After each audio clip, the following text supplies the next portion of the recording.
Hi, everyone. Can you hear me? That's great. Thank you so much. I think my internet is working, although I do have two kids, so I would put that into the human risk or perhaps into the technical issues as well. Anyway, there are a lot of comments from Christian's presentation, but I pick on one. It was in Spanish, but I think it reflects very well on human risk. And it said, I would start smoking only for voting for Messi. Right? That's great. So let me introduce you to Maria. Maria is Maria Alejandra Diaz. Maria is the regional compliance officer of working at Boehringer Ingelheim. That's the way I should pronounce it, Matthias. It's not easy to pronounce in German. Yes, for me it's impossible. So, Maria is responsible for the Hispanic South American countries, covering farm and healthcare compliance, anti-corruption, data protection, all very serious stuff. So I have the pleasure to coordinate this panel. I do have a number of questions, but I will start raising the point that the awareness of how people make decisions is important to improve the compliance program. The idea that perfect rationality, which forms the basis of many economic theories, is actually not an accurate description of how people make decisions. So I would like to ask how behavioral ethics is relevant and how irrationality, perhaps plain stupidity, affects compliance. Okay. Christian, do you want to add something, or? I'll let you go first. I've spoken far too much. You can go first. Okay. So I'm going to talk about my experience. And let me go first to the stupidity or irrationality. That for me, it's something that maybe could start with irrationality, but then could become rational and on purpose violation or uncompliance situation. And I learned a concept that is slippery slope. There is used in behavioral compliance, right, Christian? There is, in Spanish, is la pendiente resbaladiza, where people start by doing little mistakes or maybe deviations. Nobody knows that. And then numerous quantities of unbehaved turns into a big problem for the company, because in that pathway, nobody controlled, nobody makes something like nudging, for example. That is a very important control concept within behavioral compliance. So there would be some measures like nudging, like control, or other measures to avoid that misbehaviors, let's say, or irrational, that is not so irrational mistakes.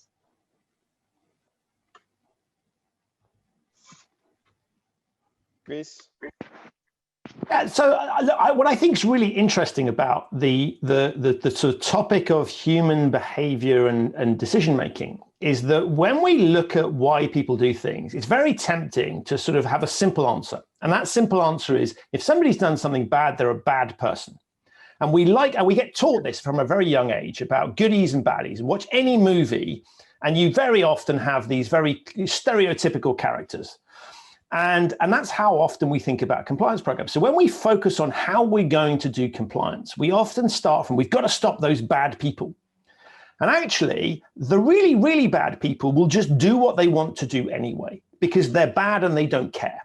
So the bit that we need to look at is precisely Maria's point, is the people in the middle. And that's a lot of people. You know, there's some people that will always be good, no matter what, the Mother Teresa end of the spectrum. And then there's the people who will always be bad. Pick your example there, at the other end. That's very small percentage of people. What we have in the middle is people that could be good or could be bad and are influenced by things. And that's why I think when you look at the behavioral challenge, we mustn't sit there and assume that everybody who does something wrong is evil. We all make mistakes. We can all persuade ourselves to do things that we probably shouldn't do. And if you change the circumstance or the environment, we might behave differently. So I think this is a really interesting point. The slippery slope part that you talked about is really a good illustration of how good people, or generally good people, can turn themselves into bad people because the environment has supported that. And so what we need to do is to stop that from happening. And if we think about the human risk problem, not as being we've got to reprogram bad people, but how do we stop the average person who is generally trying to do the right thing from being in a position where they might make an error, where they might do something they might regret? It seems like people are likely to put aside their personal moral standards when they're at work, if they think that this is what is expected from the role. And roles came with expectations, and these expectations can translate into pressure to compromise our own ethical standards. And that leads me to the next question, which is how ethics become part of the reward, of the recognition and promotion system. Maria. Oh, sorry, I couldn't hear all your question because my internet connection is not good. No worries. But I was asking how ethics become part of the reward and the recognition system within the organization. Yeah, from my point of view, it's directly linked with the stage of the maturity of the compliance program within a company. And Christian showed an excellent slide where people is starting from the very beginning, learning from compliance, and then being like an adult, and then being more mature as an organization in terms of compliance. So I think that you have to think what is the best situation or roles where you could use motivations, words to those employees that have excellent performance in terms of ethics, not only comply with their obligations, but do things in a very excellent approach from an ethic and compliance point of view. One thing that is, I think it's very useful is to have, as part of the objectives of the company and in the objectives of each employee, to have compliance as a condition on how to do things in the right way. So if you don't have, or the employees don't have the objective to do things to reach the numbers, reach the commercial objectives. But if you reached that objective in a wrong way, unethical, against the law, that would be something that it should be included in the objective and the evaluation of that person, and how was his performance, and the bonus should be tied some way to the how they achieved their objectives, business objectives. Okay, right. So this is something that for me it's important, but at the same time you need to also have disciplinary actions in the same at the same way, and I think it's important always a balance, not only motivation or rewards, but also disciplinary actions, control. I think everything is important.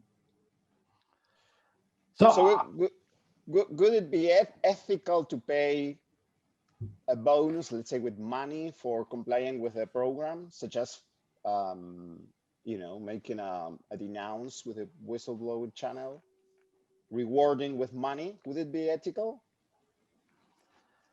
So, sorry, go on. No, go ahead. I was going to, so look, what I think is really interesting about this question is that we logically focus on financial reward, and we say we need to pay people because then they'll do. Now, financial reward is a really powerful motivator. It's not, by the way, the most powerful motivator. There are other things that are much more effective, but we all lean on that particular one. So should we be bribing people to behave properly? No. And I'll give you a real world example why that's a bad idea. And anybody that's in a relationship will recognize this thing. If you buy your partner flowers or a present every time you do something wrong, right, they become conditioned to that being a piece, and they will conclude that every time you're paying them, that every time you buy flowers, for example, you must have done something wrong, right? We read into patterns. And so we start to attribute the idea that I only get, you know, I'm only, if I do good behavior, I get paid for it. If I don't do good behavior, then I don't get paid for it, right? So after a while, that the effect of the extra cash is starts to get reduced. And actually just normal. So what that then happens is, well, if I'm not behaving well, I'm not being paid, so it doesn't matter. So it creates these very perverse incentives. Now, why would you pay whistleblowers? Not because you want to reward their whistleblowing, but because they are taking a massive personal risk that will see them potentially never working either in that industry or anywhere else again. So the reason you would give a reward to whistleblowers is to say to them, okay, you're putting your career on the line here, and I'm going to give you enough money so that you don't have to worry. Because if you're weighing up feeding your family versus whistleblowing, feeding your family is going to come first every single time. So you have to make it easy for people to do. So the reward for whistleblowing isn't a bribe. It is actually to unencumber them and allow them to do the thing they need to do, because everybody accepts the risks of being a whistleblower are massive for your personal career perspective. So I think those two things are fundamentally different. So I'm massively in favor of rewards for whistleblowing for that reason. There are some unintended consequences we need to think about. But if you're paying your employees to do the right thing, then you are normalizing a whole set of things that are going to lead to all sorts of predictable consequences that you don't want. So I don't see the two things as analogous, and I think there's very distinct reasons for those two distinctions. Could you give us examples of incentives other than money? Yeah. Look, we all want to have a sense of purpose and a sense that we're achieving something. And so, you know, ultimately giving employees something may cost you money. But if you actually gave people more vacation, better work-life balance, a sense that they were doing something that was worthwhile, that was pro-social, maybe expand your community programs, you allow them to work with underprivileged people, find something that's relevant to what you're doing, and really live a purpose where they can get up in the morning and not have to be embarrassed about who they're working for. And honestly, if you look at a lot of jobs that are very highly paid, are highly paid, and because actually you're compensating for something. I'm buying your time. I'm buying your silence on a particular moral issue. So it's not a straightforward particular trade that sort of says every single thing has to be remunerated at the highest levels. There are lots of levers you can pull. You know, we've all worked for horrible bosses that we never want to work for again. And actually, that's not worth it. So treating people like they're human, giving them opportunities, allowing them time to maybe, you know, you just let them go and spend an afternoon watching their kids play sport. That's worth stuff money can't buy. And so finding the, you know, what, and the answer to the question isn't a one size fits all. This is the clever thing here. Money is a pretty primitive measure.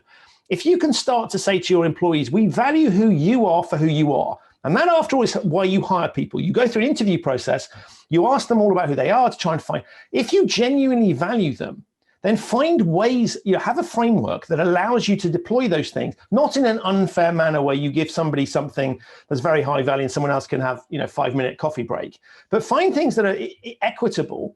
And if you can give employees options that make them feel good, that's worth so much more than, you know, once we've got over the basic, I need money to live, you can make them feel so much better. So it's small, subtle things that can have a massive difference.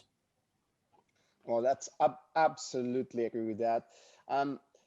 So an approach that focuses on ethics, that being communicating the ethical values, explaining how and why an organization does business, encouraging individuals based on ethical values. So it appears to be at least as important as having clear rules, and that the employees must follow, and also the related consequences, the related sanctions. So do you agree that in some circumstances, nudging compliance, nudging ethics can be more effective than actually enforcing compliance? Okay, I'll go first then, Maria. Look, I think it comes back to working out what the consequences are of them not doing the thing you need them to do. So if we're in a situation, let's take the airline industry, where an accident can have severe consequences, I need to put controls in place to make sure those really bad things can't happen. And therefore, I don't want people doing, you know, silly things. And that's it. So I have to build an environment where I make sure those things don't happen. And that's a combination of physical controls, it's a combination of processes, training, having the right sort of culture. So you build things around that are there.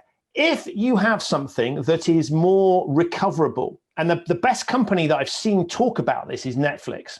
And Netflix distinguishes between recoverable issues, things you never, ever, ever want to have happen, credit card details being exposed publicly, bullying, harassment, those sorts of things. Those things you build very tight controls around because you say that's unacceptable.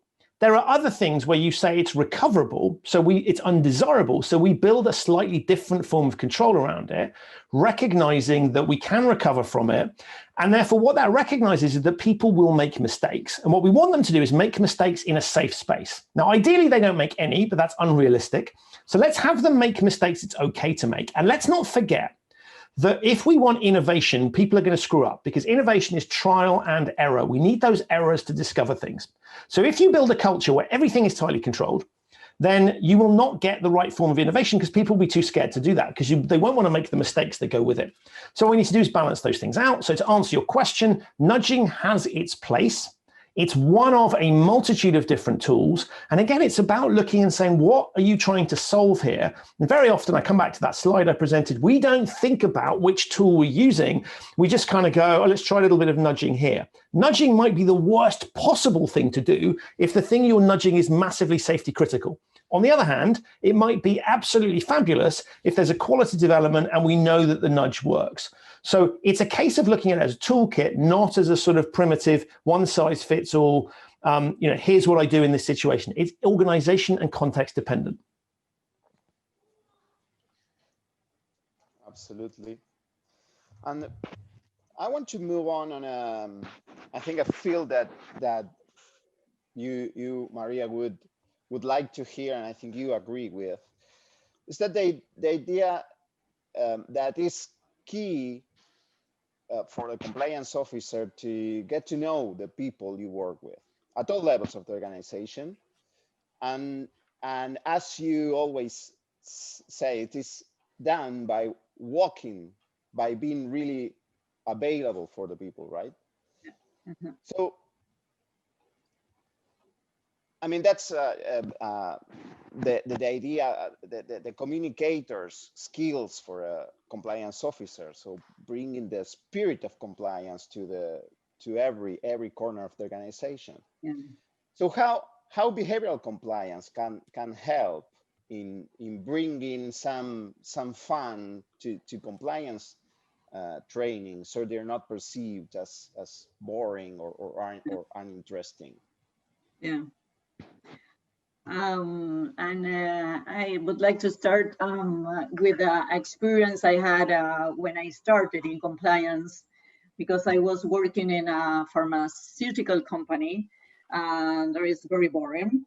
But in the new position as compliance officer, I started in the business that is consumer, Johnson & Johnson consumer products.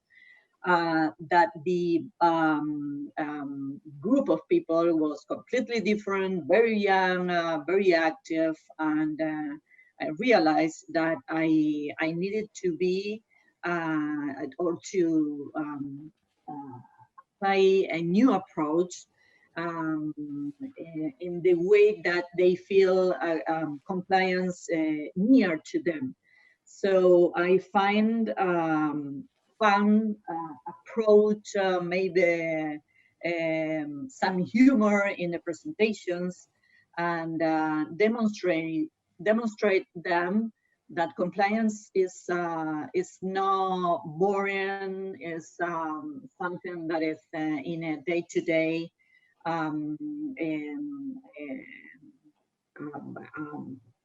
life and activities, and they help them to more suitable or adequate approach or decisions. So for me, fun and sense of humor during training, during conversations is very key to demonstrate that compliance is not locked in an office with a boring compliance officer. So for me, the perfect approach is being in close in touch with the people, with the teams. What are the concerns? How we can help them, and at the same time, you can also learn from them and maybe identify those people who may be more dangerous, or we could make some more controls because they are eager to be closer to the risks. So it's something that is intuitive, right? You need to know people, know what their concerns, what their objectives, and see how they work. And then by knowing people, you can tailor your approach with them. Absolutely, but, absolutely. Yeah, Key for me, to, fun is a must, because if not, I'm boring from myself.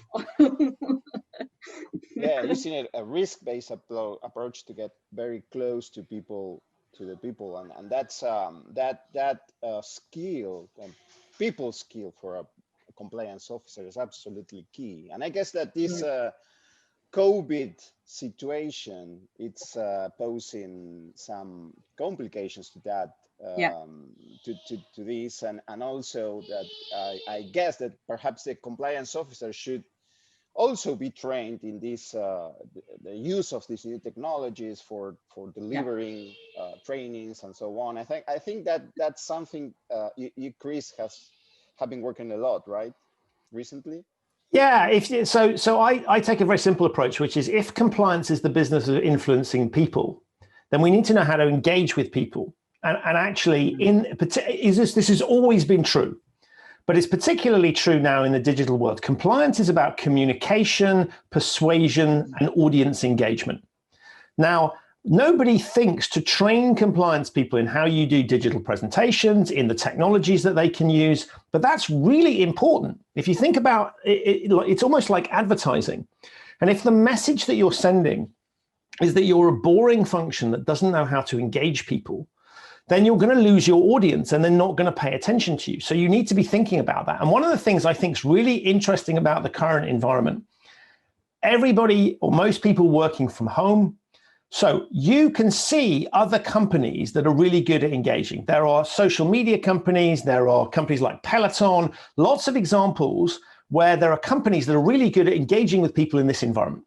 What we should be doing in the compliance discipline is looking at those and not thinking, oh, compliance is really serious, so I need to be really serious, but actually saying, how do those work? What techniques are they using to grab my attention, to get me to focus, to get me to spend money maybe, and how can we use those in compliance? And you're right, that's not in the compliance skill set, but I think it needs to be. So one of the areas I've been looking at is what I call compliance communications toolkit, which is really about saying compliance is the business of communication and persuasion. So people need to understand the technology. You need to understand the software. You need to understand the techniques, because presenting in this environment is not the same as presenting in the real world. And there's some great stuff. And if you can stand out as a compliance person and you look like you're really engaged, people will pay attention even if your branding is terrible. And so because compliance often comes with a bad reputation, even a small amount of effort that people don't expect can be really, really powerful. So for me, this is not just something that's nice for compliance people to understand. It's absolute. This is the job. And if you get that wrong, doesn't matter how good your program is, you will lose people. And we need to start shifting that up. And that requires a lot of people to learn some new skills. And if you do that, you can be really successful. Yeah. Okay. So talking about technology, and this is the last question I have, and then we can move to see if we've got some question from the audience. So now that we got all this brand new technology, machine learning, artificial intelligence, big data, and so on, so it is possible for a company to estimate who's most likely to misbehave, and even when?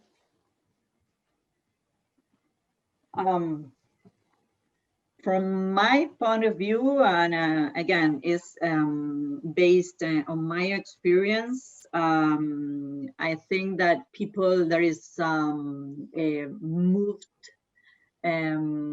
by results, like, for example, marketing and sales, and because their objective is to reach that number.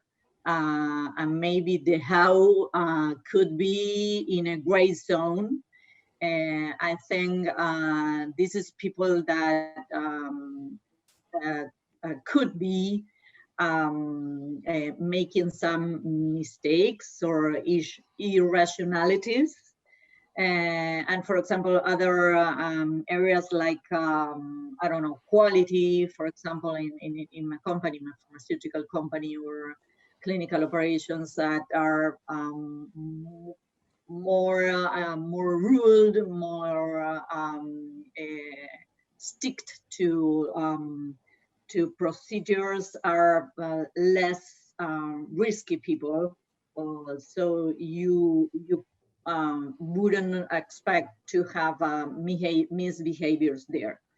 So this is something that I personally take into account. So maybe when I want to supervise or control or monitor, start, for example, in marketing and sales, and not in quality, for example, or regulatory affairs, because it's something that I take into account, how they are near to risks, to take risks.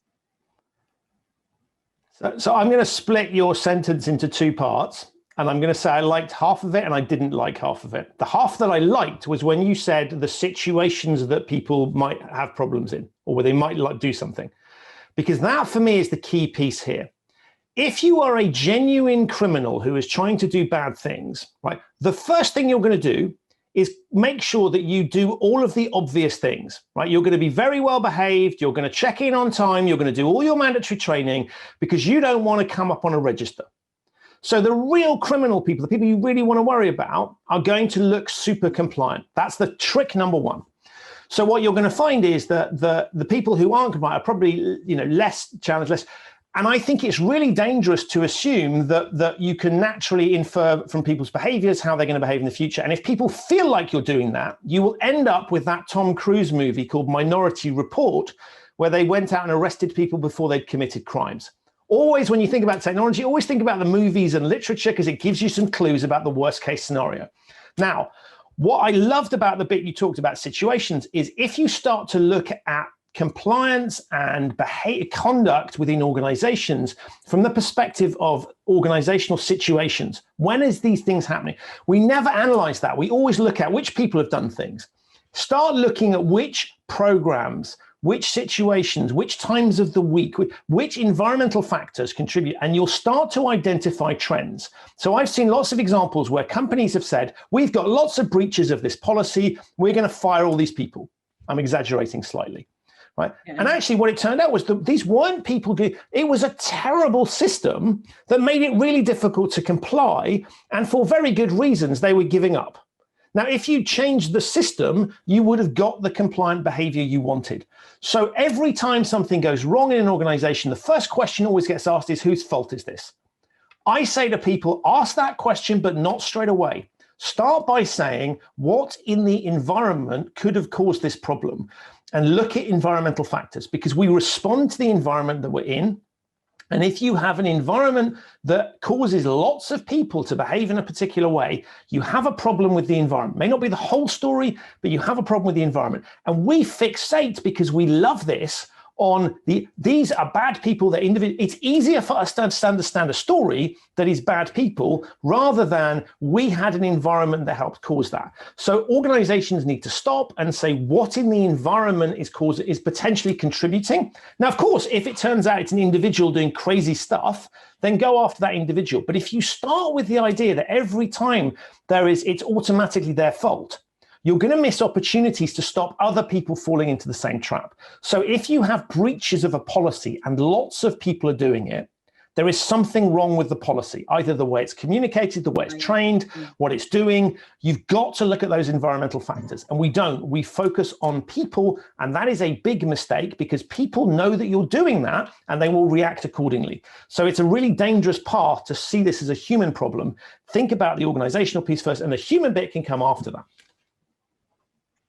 So that connects with the concept of root cause analysis that is now part of the recommendations that the Department of Justice make to their prosecutors when analyzing the effectiveness of a compliance program. So when doing an internal investigation, you should go further than just finding the bad apple, right? And go into the root cause of the wrongdoing. So I work with a number. I work with a number of companies that are going through those sorts of investigations, and the very tempting thing to do is to solve the things that are easy. So we'll change the systems, we'll send people on a training course, we'll write a new policy, and that looks really good on paper. It's kind of an audit-based solution, if you like. But what you need to do is, when you look at the root cause, is to dig a little bit deeper. And not to endow people who have caused the problem automatically with a criminal mindset. Because actually, you might have caused them they might have thought the bit of fraud they were committing or the thing that they did was actually something you wanted. And to, a little bit, I wanted to pick up one of your earlier questions, Raúl, which is about, you sort of said, what can we do with ethical behavior? Find me a company in the world that says we are evil and we set out to do bad things. There isn't a single one. There's a credible company that's going to say it. Every single company says the right thing. So what that tells you is ethics is not a case of it's not a case of what you say, it's what a case you do on the ground. And the biggest bit we have to remove is this differentiator between what companies claim to be and what they are in reality. And a lot of companies think they solve the problem by, we build an ethical construct, we've got loads of processes that look really good that show how ethical we are. But if the actual lived behaviors on the ground are different, doesn't matter what you're saying. Yeah, I completely agree. Mm-hmm. So we have a couple of questions from the audience. One related to the process of taking new joiners to the company, the onboarding system, if that it may help doing some background check analysis on the people in order to anticipate any potential wrongdoer or people that could be outside of the compliance system beforehand, so you can prevent those conducts. That's something you would recommend doing, or there is the behavioral science could help in the onboarding process? For me, I think it would be useful, especially in the middle and top management, to see how ethical they could be, but it's not easy. For example, in countries that is kind of forbidden to make that kind of backgrounds. So it's not easy to do. But I think that if ethic is an important aspect in the company, it should be included in that key roles. I mean, senior management, middle management. I think it should be definitely included in the background check, or maybe during the interview, make some questions regarding ethic dilemmas or something. It's for me, it's important, and it's not easy to convince the HR, for example, department to do it, because sometimes they consider that we could be so invasive when we are asking that question to the persons that are applying to a position in our company, for example. But for me, I would definitely include that kind of questions or backgrounds in the key roles, for example.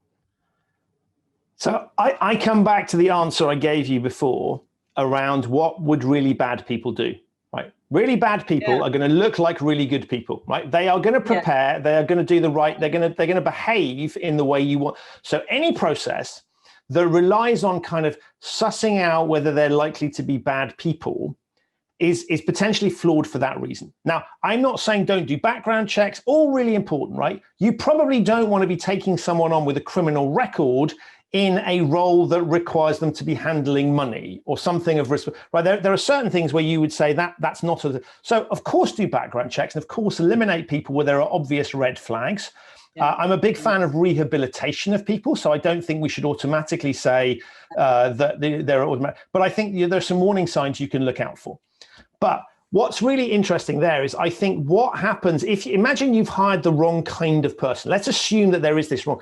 Then if they're in an environment where that sort of behavior is generally unacceptable, they notice from the way other people are behaving that that's not what you do, then that is a much stronger piece of risk management than actually trying to screen them out in the first place, because people will mold their behavior to the organization that they see.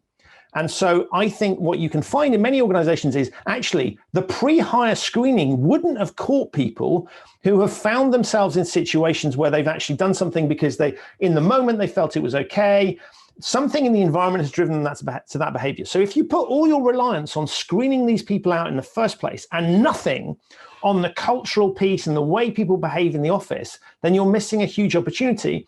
And actually you can turn good people into bad people And there's plenty of there's high profile historic examples that we can pick where we can say, here's good people doing bad things and people who don't speak up. So you can't fix that by screening them out, because actually, if you wanted to screen out the potential people that might do the wrong thing in your organization, don't hire anyone. Because, and this is the controversial point, pretty much every single person has the capability in the right circumstances of doing things you don't want. So what we have to focus on is those circumstances. So screen out the extremities, right? Don't, there's certain people, you do not want to employ certain types of people, no question. But it's that cultural piece that's really important. And I think the problem that is in the solution that sort of says it's all in the hiring is missing the point that actually what you've got there is a flawed process that actually can be undermined by what they see on the ground. You will modify your behaviors according to the environment that you're in. If the environment that you're in says to you that it's okay to do certain things, you'll do it regardless of the questions you are asked to interview or what you were told in your induction training. And so that's the key piece here, is don't think about that as a foolproof mechanism. And a lot of people like it because you go, we'll screen them out and then we'll never have that problem. That is not how it works. So for the sake of the time, I wanna ask the last one, and it's it's I think connected to the previous one, and it's about the cultural differences. If this is something we should take into account for all this purpose, and people behaves differently in different cultures or not. Yes. Hugely important, really, really important. And global organizations, particularly ones that have a very strong dominant home market, you can find a situation where you end up projecting things internationally that just don't work. And so, I have worked for a large Swiss organization. What works in Switzerland doesn't necessarily play well in the UK, doesn't necessarily play well in the US, doesn't necessarily play well in Argentina. And so geographic challenge is one thing. The second bit is even within the same geography, you can have different forms of culture. And then let me throw a third thing into the mix, which is diversity. Companies now are moving down the path of getting more diverse workforces. That's good because you get fresh ideas into the room. The challenge with that is that people come with different backgrounds and different forms of behavior and different reference points. So one of the things that you're going to see as we get more diverse populations in companies is that the norms that you think people are bringing into the workplace will be different. People's views will change on what's acceptable, what's not. You can see it generationally as well as diverse. So there's a really important thing here to think about the fact that not every single audience is the same, and organizations that try and impose too much on a global standard across a diverse population are going to get themselves into trouble. Yeah. All right, then. So we got a lot of comments, a lot of praises and very good comments for you both. And I really want to thank you for this great panel, a invigorating panel. So I wanna have Matthias perhaps bringing a thought and closing this first day of the conference.